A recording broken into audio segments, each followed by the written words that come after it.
Oremos. Padre, una vez más clamamos a ti para invocar tu favor para con nosotros, para que en esta hora nos hables, nos confrontes, nos consueles y nos enseñes tu palabra. Trata con nosotros, Señor, quita de nosotros lo que debes quitar, el pecado, nuestra maldad, para que nada nos estorbe en la comunión contigo y en nuestro caminar con Cristo.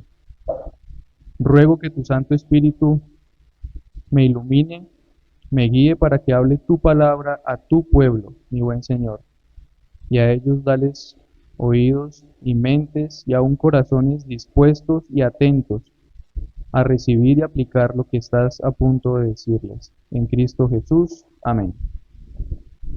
Una vez más, mis hermanos, tengo el privilegio de compartir con ustedes la palabra de Dios. Y una vez más, saben, siempre les cuento lo que uno siente cuando se para acá.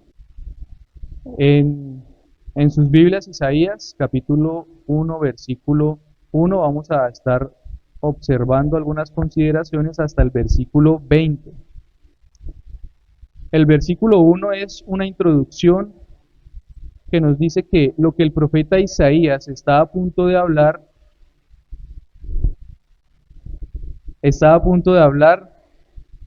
es una visión sobre Judá y sobre Jerusalén. Recuerden que cuando Salomón murió, el reino se dividió en dos: el reino del norte con 10 de las 12 tribus, y en el reino del sur quedó solo Judá y Benjamín y la capital Jerusalén. En tiempos de Isaías, el reino del norte estaba próximo a caer ante los asirios y el reino del sur próximamente, unos años después, iba a ser invadido también y destruido. Así que el versículo 1 es una introducción de la visión de Isaías. En el versículo 2 dice: oíd cielos, y escucha tú, tierra, porque habla Jehová. En primer lugar, notemos que es un llamado de atención universal. Todo ser viviente tiene que escuchar lo que a continuación va a decir el Señor. Es un llamado para nosotros hoy. Todos necesitamos estar atentos a lo que el Señor está a punto de decirnos.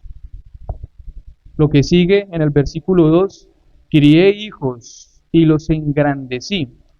Aquí se refiere el Señor a la forma en que Él había criado a Israel aún desde los días de los patriarcas, la forma providencial como los salvaguardó en el Egipto de José, la forma milagrosa como 430 y pico de años después los rescató con maravillas y proezas del poder del faraón, cómo los guió y los preservó por 40 años en el desierto, cómo los llevó con Josué a conquistar la tierra prometida, los estableció y finalmente erigió el reino.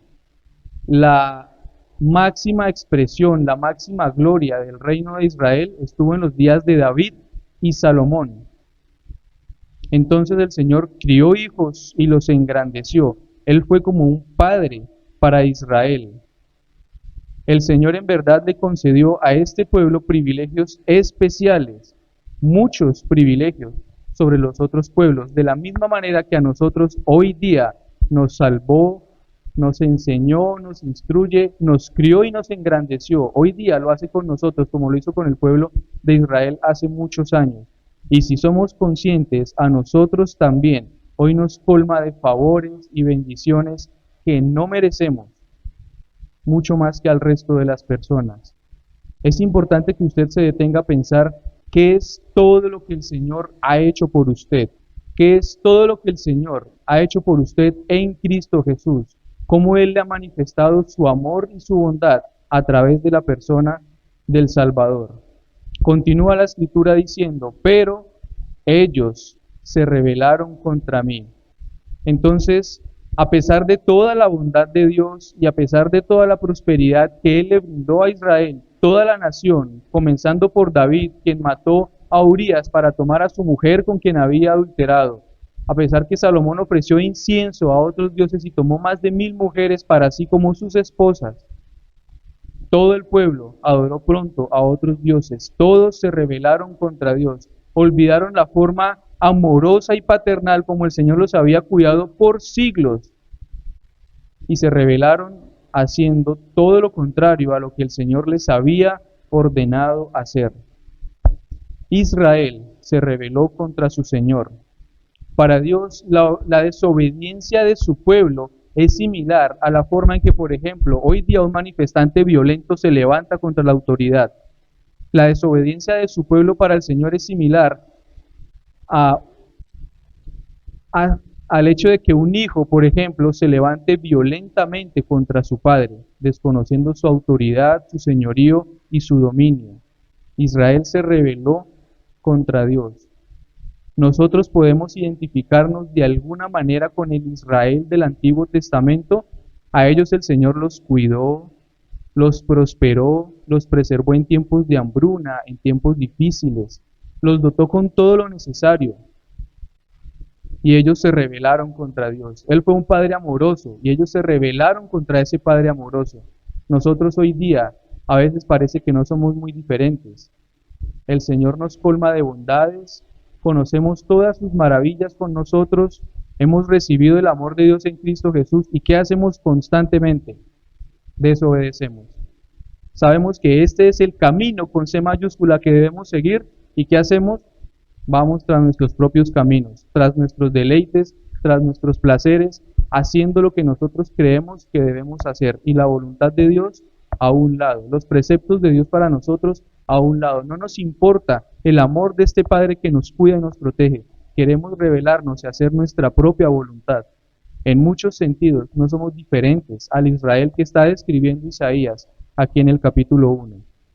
Vamos al versículo 3 que dice: el buey conoce a su dueño y el asno el pesebre de su señor. Imagínense que aún las bestias atienden la mano que los alimenta. Aún un burro, aún un buey conoce la voz de su señor.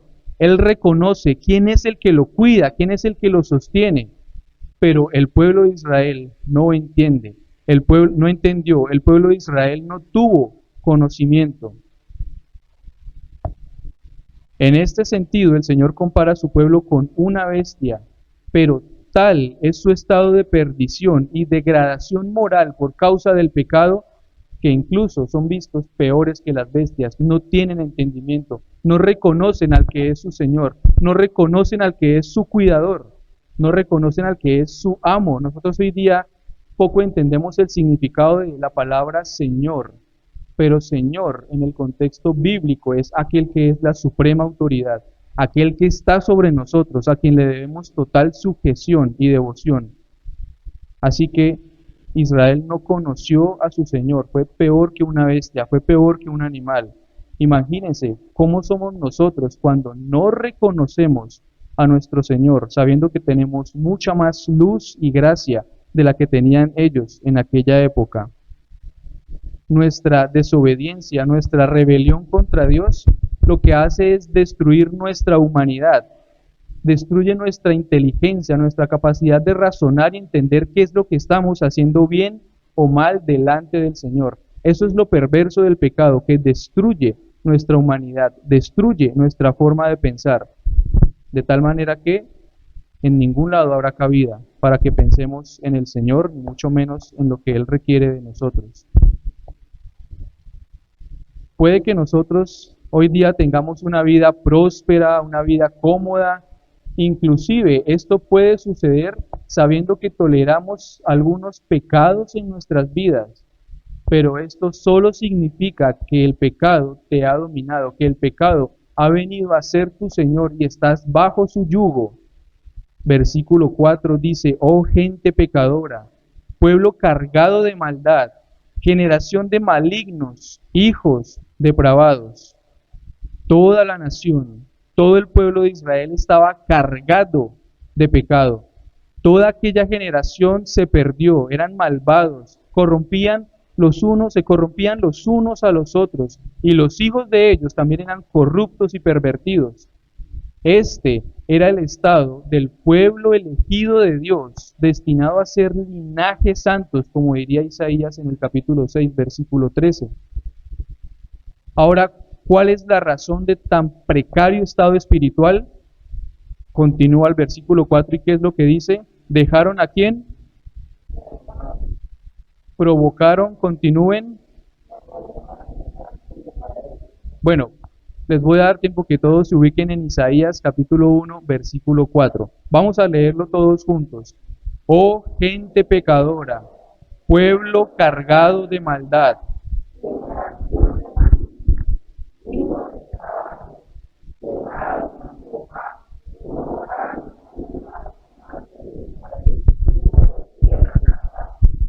Entonces, la razón de este estado espiritual es que ellos habían dejado a Jehová, se rebelaron contra el Señor y provocaron la ira del Santo de Israel. Ellos se volvieron atrás, volvieron a su Egipto, por decirlo de alguna forma. La atrocidad del pecado de los israelitas consistía en que era cometido contra Dios. La atrocidad de nuestro pecado consiste en que es cometido contra Dios.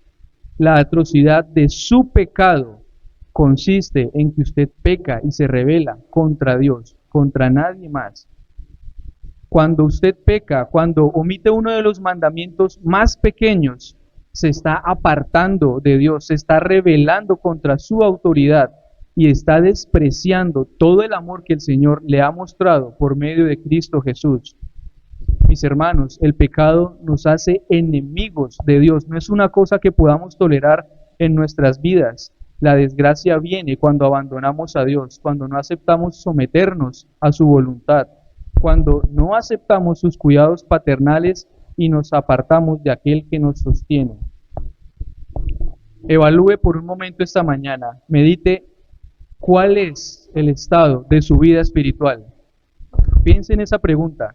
Muy sencilla, ¿cuál es el estado de su vida espiritual? Usted pasa los días y pasa las semanas sin orar, sin leer la Biblia, sin tener un tiempo devocional en familia. ¿Le da lo mismo congregarse o no? ¿Le da lo mismo violar el día del Señor? ¿Le da lo mismo la forma y la actitud con la que se presenta acá? ¿Cuál es el estado de su vida espiritual? ¿Usted está luchando contra el pecado? ¿Usted imita a Cristo al resistir la tentación? Si nada de esto existe en nuestras vidas, ¿cómo podemos llamarnos cristianos? Si todo lo que mencioné no es lo que caracteriza su rutina, su día a día, todo lo que usted es, ¿cómo es que puede llamarse cristiano? ¿Cómo es que puede atreverse a decir que usted vive para Cristo? Versículo 5 en Isaías. ¿Por qué querréis ser castigados aún? Pregunta el Señor. El castigo de aquella época fue la corrupción de sus líderes, de los líderes políticos, de los líderes espirituales, la opresión de los pobres, el abandono de los niños, el desamparo de las viudas, el hambre, la pobreza, la inmoralidad sexual y toda clase de males que esto conlleva. En los días de esta profecía no había quien escapara de las consecuencias del pecado. El justo juicio de Dios vino sobre toda la nación, pero ellos aún querían seguir pecando. Ellos aún querían seguir viviendo en su religiosidad porque ésta pasmaba su conciencia, haciéndoles pensar que sus ritos y sus cultos los hacían agradables delante de Dios, aun cuando su corazón permanecía lejano, sin someterse a lo que Dios requería de ellos. Las personas quieren seguir viviendo en el pecado y la mano de Dios solo se endurecerá sobre ellos. Cuando usted tolera el pecado en su vida, lo único que está causando es que la disciplina de Dios se endurezca sobre usted. Por eso es que muchas veces vivimos como vivimos, sin paz, sin prosperidad, sin esperanza, con deudas, afanados, desesperados, ansiosos, insatisfechos, infelices. Y continúa diciendo el Señor, ¿todavía os rebelaréis? ¿Acaso no son suficientes todos los juicios de Dios sobre sus vidas? ¿La disciplina del Señor no los conmueve? ¿Requieren un juicio mucho mayor para que reconozcan a su Dios y se vuelvan de sus malos caminos? Cuando usted persiste en el pecado y la disciplina de Dios viene sobre usted y usted no quiere dejar su pecado, ¿hasta cuándo tendrá el Señor que endurecer su mano sobre usted para que usted por fin quite el pecado que debe quitar de sí? Continúa la escritura diciendo, toda cabeza está enferma. ¿Y cómo está todo corazón? Doliente. Ha sido tan duro el juicio de Dios que todos en el pueblo de Israel sufrieron las consecuencias de su maldad. Todos habían perdido su fuerza, su vitalidad, habían enfermado y empobrecido. Todos pecaron, por eso todos fueron juzgados. Aún así, no reconocen el pecado contra su Dios. Nuestro orgullo y nuestra terquedad al no querer dejar el pecado solo nos trae más disciplina del Señor y más disciplina del Señor. Qué espectáculo tan triste ver a un padre amoroso, clemente, tratando de rescatar a su hijo de las consecuencias de su propia desobediencia, pero el hijo prefiere seguir revolcándose en el barro, cayéndose una y otra vez, sufriendo y sufriendo, antes que escuchar y atender la voz de su padre, antes que escuchar su llamado amoroso. Nosotros muchas veces somos así. Preferimos seguir revolcándonos en el barro, sufriendo nuestras miserias, antes que levantar los ojos al cielo y clamar perdón a nuestro Dios, quien es poderoso para rescatarnos y salvarnos. El pecado es una enfermedad moral que lo vicia y lo aleja de Dios. El versículo 6, ayúdenme todos por favor. Desde la planta del pie hasta la cabeza no hay en él cosa sana.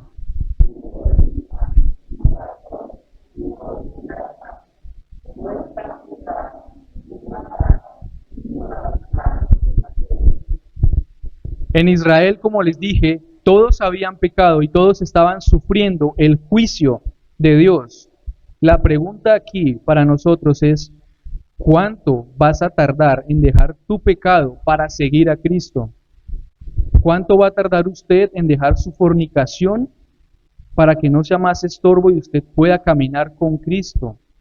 ¿Cuánto más va a tardar en dejar su yugo desigual para seguir a Cristo? ¿Cuánto más va a continuar viviendo en avaricia, con mentiras, engañando a los hermanos, recibiendo sobornos, buscando cómo obtener ganancias ilícitas? ¿Cuánto más va a seguir viviendo como un perezoso que nunca se anima a estudiar, a orar y a leer la palabra del Señor?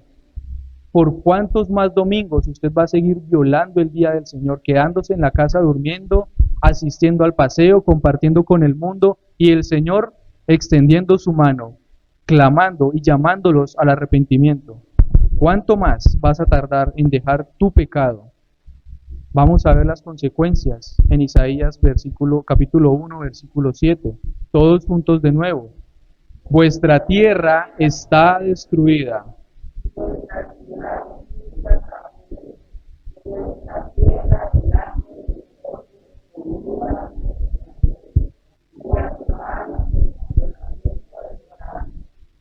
Entonces, ¿cómo estaba la tierra? Destruida. Las ciudades puestas a fuego, incendiadas, la tierra delante de ellos comida y devorada, saqueada por extranjeros y asolada como asolamiento de extraños. Todo esto consecuencias del juicio de Dios sobre una nación desobediente, sobre un pueblo que se rebeló contra su Señor. Esta descripción, mis hermanos, solo ilustra el terrible estado de pobreza, miseria, hambre, corrupción y degradación moral que vivía el Israel en los días del profeta Isaías, unos 800 años antes de Cristo. ¿Cuál es el estado de nuestra sociedad actual? Depravación, inmoralidad, los sodomitas tomándose las calles, mentiras, engaños, codicia, avaricia, peleas, murmuración, enojos. ¿Cuál es el estado de nuestra sociedad actual? ¿Podemos nosotros vivir tranquilos en este mundo que está siendo todos los días objeto del juicio y la ira de Dios? Más aún cuando nosotros vivimos todo esto junto con el mundo, ¿será que es porque nos hemos adaptado a ellos de tal manera que también estamos viviendo las consecuencias de este pecado? ¿Será que nos identificamos tanto con el mundo, por eso sufrimos lo mismo que ellos sufren? Evalúe qué está haciendo mal, porque si usted sufre, seguramente usted sufre por causa de su propio pecado. Tristemente poco escuchamos aquí que los hermanos sufran por causa del Evangelio y de la predicación del Evangelio, pero sí, constantemente vienen juicios y disciplinas y consecuencias, pero por nuestros propios pecados, porque nosotros nos apartamos del Señor, no por nuestra vida cristiana y por nuestro testimonio del Evangelio. Versículo 8, todos juntos de nuevo. Y queda la hija de Sión y como cabaña enmelonar. Voy a leer para ustedes la traducción de la NTV, la Nueva Traducción Viviente. Dice, la hermosa Jerusalén está abandonada, como el refugio del cuidador en un viñedo, como la choza en un campo de pepinos después de la cosecha, como una ciudad indefensa y sitiada. Versículo 9. Si Jehová de los ejércitos, si quieren ayudarme, bienvenidos, si Jehová de los ejércitos no nos hubiese dejado un resto pequeño,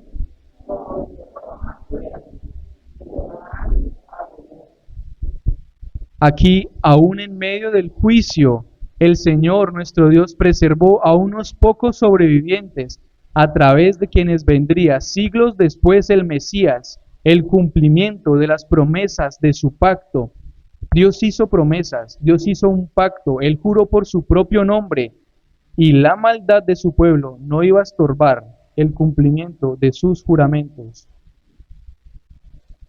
Nosotros tenemos promesas de Dios para nuestras vidas y nuestra maldad no estorba el cumplimiento de sus juramentos, pero si usted persiste en el pecado será fuertemente disciplinado por el Señor. Si no recibes disciplina, si tú pecas y vives una vida de pecado y no recibes la disciplina del Señor, ¿qué es lo que eso significa? Que no eres hijo, que eres un bastardo. El pecado de Israel no frustró el propósito redentor de Dios en Cristo Jesús, quien vino al mundo como israelita gracias a que el Señor en los días de Isaías preservó un remanente del pueblo. Qué gran esperanza, qué gran luz en medio de este panorama del capítulo 1 lleno de juicio y pecado. El Señor cumplirá sus promesas a pesar de quienes somos nosotros. Nuestro Dios es fiel a pesar que nosotros somos infieles. Pero ¿hasta cuándo tendrá el Señor que tratar con nosotros para que dejemos el pecado? ¿Hasta cuándo tendrá el Señor que tratar con usted para que usted busque el reino de Dios y su justicia? Usualmente vamos tras las añadiduras. Es decir, que usualmente vamos directo al pecado, en dirección contraria a Dios. El pecado fue abundante y descarado en los días del profeta Isaías, así como las consecuencias y el juicio sobre ellos fueron severos. Sodoma y Gomorra, ustedes la recuerdan, son ciudades o fueron ciudades famosas, tristemente famosas, por sus perversiones y depravaciones, hombres que se acostaban con hombres. Y el juicio de fuego que cayó del cielo sobre ellos es aterrador. ¿Hasta dónde habrá crecido el pecado del pueblo de Dios para ser juzgado de semejante manera? ¿Hasta dónde había crecido el pecado de Israel en los días de Isaías para que Dios los comparara con Sodoma y Gomorra? El pecado, mis hermanos, es abundante y descarado en nuestros días, inclusive mucho más que en aquella época. La gran cuestión aquí es, ¿cómo tendrá que juzgarnos el Señor? ¿Cómo tendrá que juzgar el Señor nuestra sociedad, esta generación, por causa de nuestra maldad tan grande?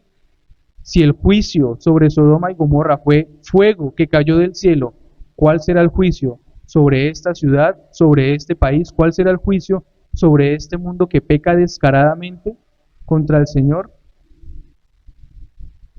Este juicio también debería venir sobre nosotros, porque asimismo nos rebelamos contra el Señor, omitimos sus mandamientos, buscamos nuestra propia voluntad, nuestra esperanza y nuestra certeza, pero también lo que debe conmovernos y animarnos a dejar de pecar es que Cristo recibió el juicio de Dios en nuestro lugar.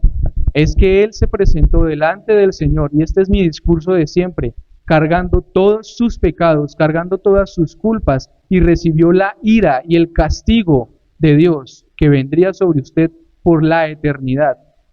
Él sufrió el juicio para que usted no tuviera que sufrirlo por la eternidad. Por amor a sus elegidos, el Señor preservó a unos pocos, mostrándonos su gracia, pues Él no necesita de nosotros.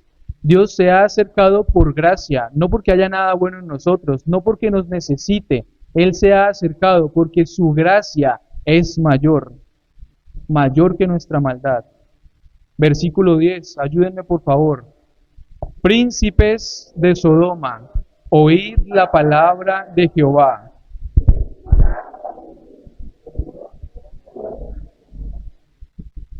Muy bien.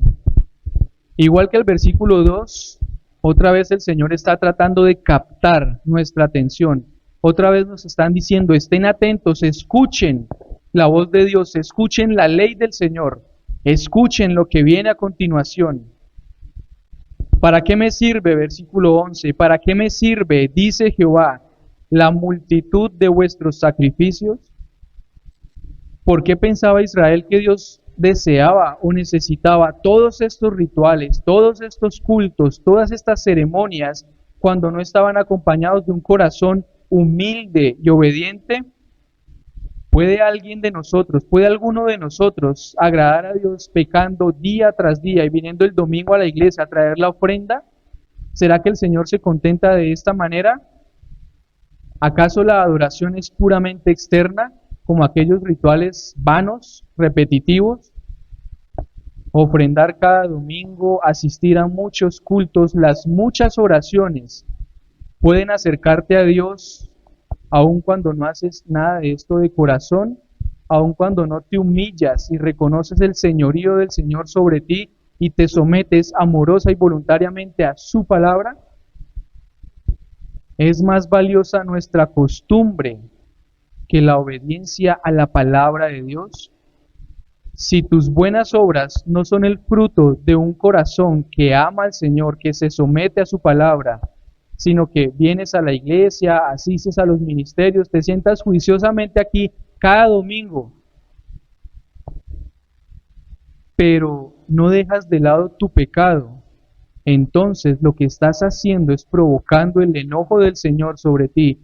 Te has convertido en un hipócrita. Te presentas delante de Dios con tu mejor vestido, con tu mejor peinado, pero tu corazón sigue podrido, lleno de pecado, porque no eres capaz de quitar de ti todo aquello que estorbe tu comunión con el Señor. Vean el énfasis del Señor en esta parte de la Escritura, en el versículo 11, la segunda parte. Hastiado estoy de holocaustos de carneros y de cebo de animales gordos. No quiero sangre de bueyes, ni de ovejas, ni de machos cabríos. Una multitud de ofrendas y obras piadosas de parte suya no es lo que Dios está buscando. Él no quiere que usted se convierta en un religioso.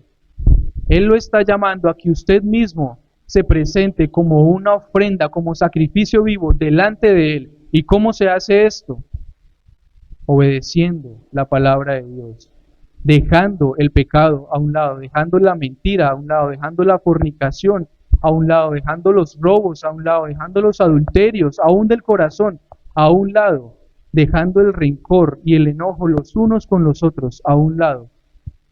Dios lo está llamando a que se presente a Él en obediencia amorosa, voluntaria, como el resultado del amor que Él ha manifestado en su vida a través de Cristo Jesús. El reconocimiento del señorío de Dios y la obediencia de corazón es nuestra verdadera ofrenda. La confianza en Dios como un fruto de un corazón humilde agrada más a Dios que el sacrificio de miles de bueyes, que venir a muchos cultos, que participar de muchos ministerios y hacer oraciones día y noche. Todo esto es vano si usted no se sujeta a la palabra de Dios. Él no quiere rituales, sacrificios, obras de caridad, el dinero de las ofrendas. Él quiere su corazón, Él quiere todo lo que usted es y posee. El Señor quiere obediencia a su palabra. Y aquí tengo que hacer el énfasis en que Dios no rechaza las buenas obras en sí. Lo que Él rechaza es que estas buenas obras se hagan con un corazón que no está humilde y contrito delante del Señor por causa del pecado. Versículo 12, todos juntos. ¿Quién demanda esto de vuestras manos cuando venís? Entonces, cuando ustedes vienen a adorarme, ¿quién les pidió que desfilaran por mis atrios con toda esa ceremonia? Las personas habían reducido a Jehová al mismo nivel que cualquier dios pagano, un dios que no demandaba ninguna responsabilidad moral, ningún compromiso personal, sino que se contentaba con el incienso y las ofrendas que le ofrecían. Ellos pensaban que podían ir a la congregación los domingos, presentar su sacrificio, hacer el ritual y listo. Sigamos viviendo en el pecado, sigamos viviendo lejos del Señor. Muchas veces a nosotros nos pasa lo mismo.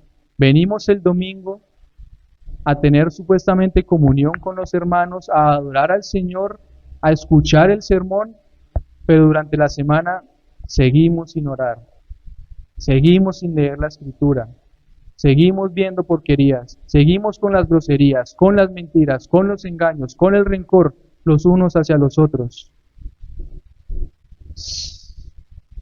Pero nuestro corazón sigue lejos de Dios. Si esto es así, si no dejas el pecado, si no te humillas delante de Él, tus ofrendas, tus ceremonias y tus buenas obras son solo abominación delante del Señor. Versículo 13, una vez más el énfasis del Señor. No me traigáis más vana ofrenda. El incienso me es abominación. La Nueva Traducción Viviente traduce: el incienso me da asco. Luna nueva y día de reposo, el convocar asambleas, no lo puedo sufrir. Son iniquidad vuestras fiestas solemnes. La ofrenda vana de la que habla este versículo 13 es aquella donde el oferente se presenta sin actitud de arrepentimiento, es decir, sin la intención de apartarse de su pecado y seguir el camino que Dios le está mostrando. Eso es una ofrenda vana. El incienso, que según Apocalipsis 5:8 son las oraciones de los santos, es tipo de la oración. Así que por causa del pecado, las oraciones nuestras se convierten en una abominación para nuestro Dios. ¿Me escucharon bien? El incienso es tipo de la oración, ahí en el versículo 13. Así que por causa del pecado, sus oraciones se convierten en abominación para Dios. ¿Alguna vez se ha preguntado por qué sus oraciones no son escuchadas? ¿Por qué nunca hay respuesta a lo que usted pide cuando pide correctamente? Seguramente porque hay pecados que usted tolera en su vida. Seguramente porque hay cosas que estorban su comunión con el Señor. ¿Cómo hace usted para identificar qué es lo que debe dejar a un lado? Necesita ir a la Escritura. Necesita conocer cuál es la voluntad de Dios, qué es lo que Él demanda de usted, y quitar de sí todo lo que estorbe su comunión con el Señor. Si no tienes amor por Dios, que es obediencia a su palabra, tus oraciones no suben más arriba de este techo y seguirás sufriendo la disciplina de Dios por tus pecados. Vuestras lunas nuevas, versículo 14, y vuestras fiestas solemnes, las tiene aborrecidas mi alma, me son gravosas. Cansado estoy de soportarlas. Estoy cansado de soportar sus cultos, sus ofrendas inútiles y que su corazón siga lejos de mí. Perdónenme si creen que me estoy volviendo repetitivo, pero no soy yo. Ustedes ven todo el énfasis de la Escritura desde los versículos 11 hasta el versículo 14. El Señor atacando nuestra religiosidad, nuestra costumbre de presentarnos delante de Él con adoración únicamente externa, pero con nuestro corazón viviendo en el pecado, sujeto a pasiones vergonzosas. La religiosidad es un peligro porque le da a usted la impresión de acercarlo a Dios únicamente externamente, pero en realidad nuestro corazón sigue cautivo y seducido por el pecado, bajo su dominio, bajo el señorío del pecado. ¿Cuál es nuestra actitud y nuestra disposición cuando nos congregamos cada domingo? Los varones que se congregan, ¿cómo miran a la mujer del prójimo? ¿Cómo miran a las jóvenes de la iglesia? ¿Con morbo? ¿Con deseo? ¿Cómo nos vemos los unos a los otros, anhelando la prosperidad del hermano? ¿Anhelando lo que Dios por gracia le concedió a otra persona? ¿Criticando al pastor, hablando mal de los ancianos, menospreciándolos, con rencor y asuntos sin resolver entre nosotros? Pecamos aquí en nuestra fiesta solemne, reunidos en la presencia del Señor. ¡Qué vergüenza! Pecando aquí en esta misma hora. Las consecuencias a partir del versículo 15, todos juntos por favor. Cuando extendáis vuestras manos,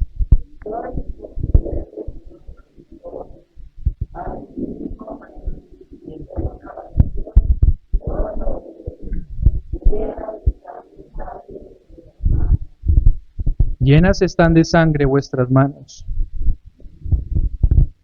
La gente tenía por costumbre acercarse a Dios con sacrificios y ceremonias sin apartarse de su pecado. Por eso el Señor veía sus manos llenas de sangre, porque no habían dejado su pecado, aún eran culpables. ¿Qué tan llenas de sangre están sus manos? Usted hoy se ha presentado aquí delante del Señor, pero ¿qué tan llenas de sangre están sus manos? ¿Cuáles son los pecados que todavía tolera? ¿Cuál es la maldad que hay en usted que aún no es capaz de erradicar de su vida? Buscamos a Dios solo para encontrar respuesta a nuestros problemas del momento, no porque reconozcamos nuestro pecado y la necesidad de ser rescatados, salvados y limpiados por Él. Nuestra hipocresía es la que causa que nuestras oraciones no sean escuchadas. Para Israel en aquella época vinieron tiempos de necesidad y de angustia. Entonces, cuando se acordaron de levantar y extender sus manos al cielo y orar y clamar a Dios, fue demasiado tarde. Fue demasiado tarde. Cuando extendáis vuestras manos, yo esconderé de vosotros mis ojos. Asimismo, cuando multipliquen la oración, yo no oiré. Ellos le habían dado la espalda a su Señor y ahora el Señor los entrega a las consecuencias de su pecado. También les da la espalda.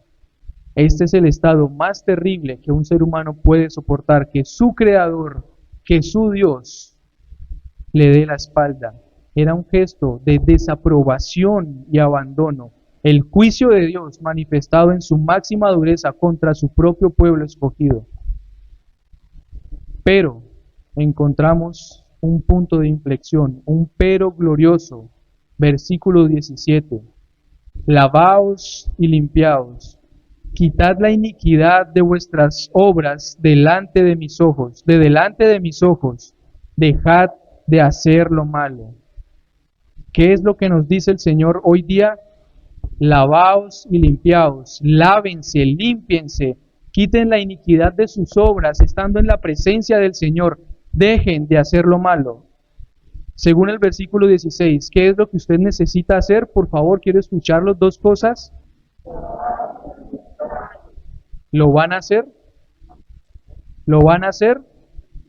Eso es una mentira. Eso es una mentira. ¿Cómo le van a decir a Dios que ustedes se van a lavar y se van a limpiar y que van a dejar de hacer lo malo? Es una mentira.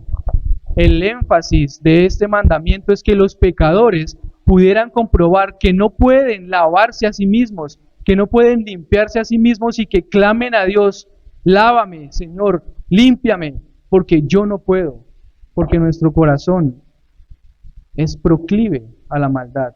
Nos gusta desafiar a Dios, nos gusta ir en contra de todo lo que Él representa.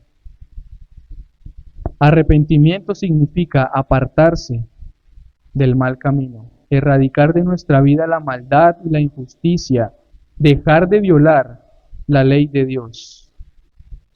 No podrás vencer el pecado, necesitas clamar a Dios para que Él te dé la victoria. Versículo 17, aprended a hacer el bien buscad el juicio, restituid al agraviado. Haced justicia al huérfano, amparad la vida. Instrucciones claras de los frutos del arrepentimiento genuino. Versículo 18. Venid luego, dice Jehová, y estemos a cuenta. Vamos a quedarnos en esta primera parte. Venid luego, dice Jehová, y estemos a cuenta. Una vez más el Señor llama a su pueblo y les dice, vengan a mí, conversemos, arreglemos este asunto en su gracia, en su misericordia. El Señor se propone discutir el asunto con su pueblo. Les dice, vengan, estemos a cuenta. Recuerden que Dios comparó a su pueblo con las bestias y se halló que ellos eran peor que los animales porque ni siquiera reconocían el señorío de aquel que los cuida y los preserva. Aún así, Él se propone debatir el caso con nosotros, mostrando su trato amoroso, misericordioso. para con los elegidos. Él continúa diciendo en el versículo 18, si vuestros pecados fueren como la grana, ayuden todos.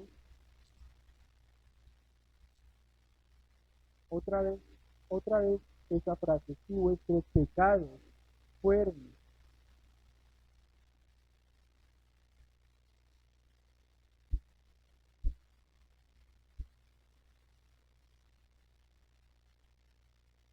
sus pecados son como la escarlata, como un rojo sangre toro, tan contaminado está usted como un pecado.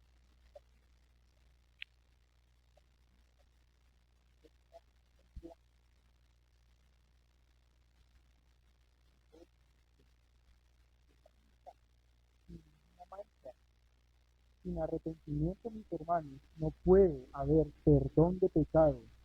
Si sus pecados son rojos como el carmesí, recuperarán su blancura original y vendrán a ser como blanca lana.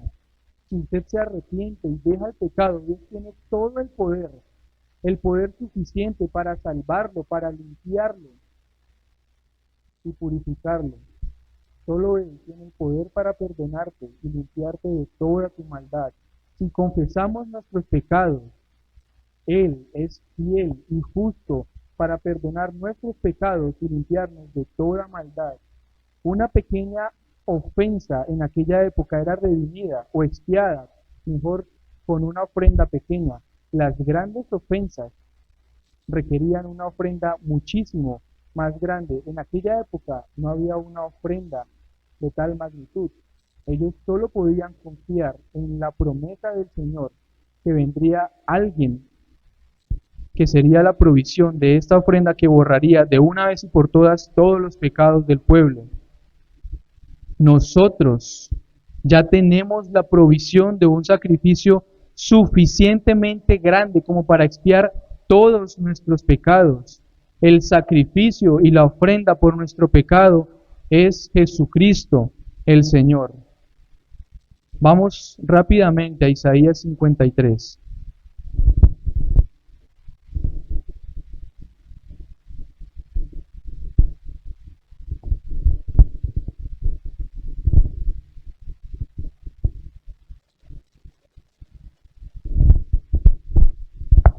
Y últimamente el pastor se ha robado como 5 o 10 minuticos después de las 12, entonces voy a imitar ese buen ejemplo.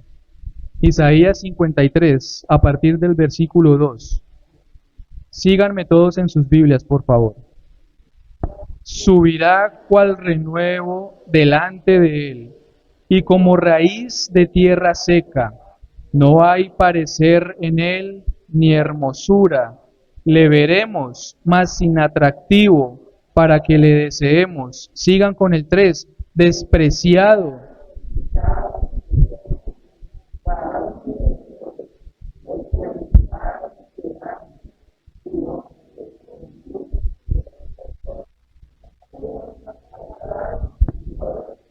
Escuchen el 4. Ciertamente llevó él nuestras enfermedades. Escúchenlo. Y sufrió nuestros dolores, y nosotros le tuvimos por azotado, por herido de Dios y abatido. El 5, todos juntos.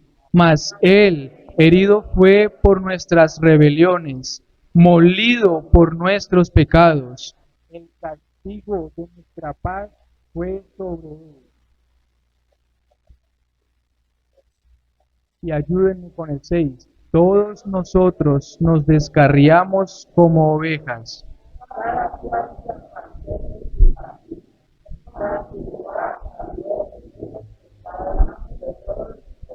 Y escuchen el 7. Angustiado él y afligido, escúchenlo, no abrió su boca. Como cordero fue llevado al matadero, y como oveja delante de sus trasquiladores, enmudeció y no abrió su boca. Todos juntos el 8. Por cárcel y por juicio fue quitado. Y su generación, ¿quién la contará? Porque fue cortado de la tierra de los vivientes, y por la rebelión de mi pueblo fue herido. Ayúdenme con el 9. Y se dispuso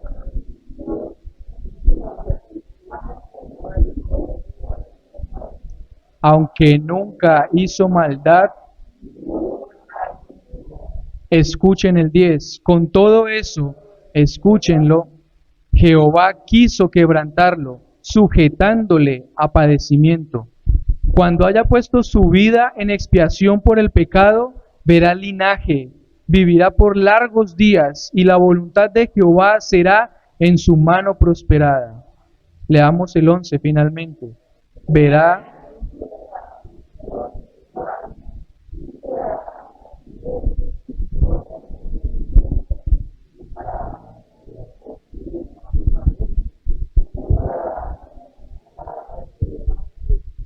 y llevará las iniquidades de ellos. Permítanme recordarle algunos puntos importantes de lo que acabamos de leer en Isaías 53. No había parecer en él, ni hermosura, ni atractivo. Fue despreciado y desechado. Fue varón de dolores, experimentado en quebranto. Fue menospreciado y no lo estimamos. Él llevó nuestras enfermedades y sufrió nuestros dolores. Fue herido de Dios y abatido. Fue herido por nuestras rebeliones y más aún molido por nuestros pecados. El castigo de nuestra paz fue sobre él. Él fue angustiado y afligido, pero no abrió su boca, aun cuando fue llevado al matadero. Él enmudeció delante de sus trasquiladores. Él sufrió cárcel y juicio, y por la rebelión de nosotros Él fue herido. Con todo eso, Jehová quiso quebrantarlo, sujetándole a padecimiento, poniendo su vida en expiación por nuestro pecado. Él llevó las iniquidades de todos nosotros. Concluye Isaías, capítulo 1, versículo 19 y 20, diciendo, el 19, si quisiereis y oyereis, comeréis el bien de la tierra. Si no quisiereis y fuereis rebeldes, seréis consumidos a espada, y este juicio ciertamente vendrá porque la boca de Jehová lo ha dicho. Rechazar el amoroso llamado a la reconciliación que nos ofrece continuamente el Señor significa quedar expuestos a la ira de aquel que es el Todopoderoso, nuestro Señor. Mis hermanos, hoy he puesto delante de ustedes la vida y la muerte, y cada cual es responsable delante de Dios de qué camino va a elegir. Y por supuesto, el camino con C mayúscula es Jesucristo. Oremos. Bendito Señor, Dios y Padre nuestro,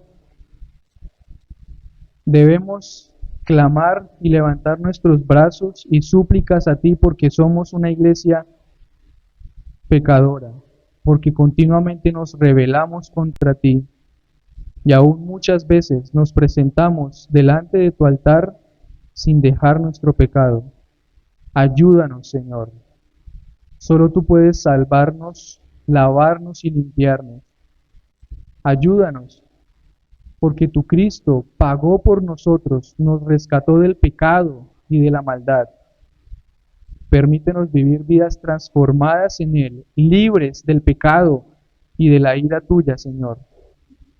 Ayúdanos a escuchar tu voz todos los días de nuestras vidas y atenderla con obediencia amorosa y voluntaria, Señor. En Cristo Jesús oramos, Padre. Amén.